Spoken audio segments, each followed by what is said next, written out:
Well, to get me where I am has been a long journey. I had a professor that mentioned what some of his students had done after their undergrad, and I was a communication major. And he mentioned that he had a student that had gone to law school and had become a media lawyer. And all of a sudden, it clicked for me that law school would put me in people's lives that I wanted to be a part of. I had always felt like a helper in this world, and I thought that's a great place for me to be. I was raised by parents in Garner that were involved in the community and in churches and in people's lives in every way.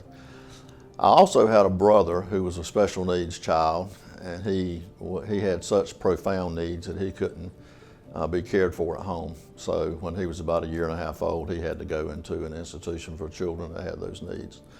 What that meant was my sister and I, who's 4 years younger than me, and my parents would go every weekend to visit with my brother Timmy.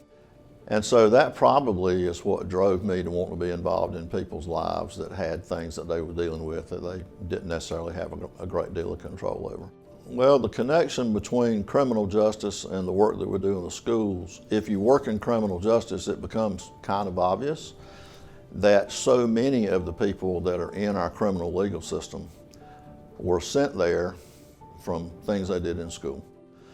So working with the adults that had had that kind of experience it informed me that we need to be doing some things in schools to help these kids rectify difficult situations, make things right with people, make things right not just with their fellow students, but with the administrators that are dealing with all these kinds of things, give schools a less punitive way to solve these problems, and keep kids from being referred into the criminal legal system.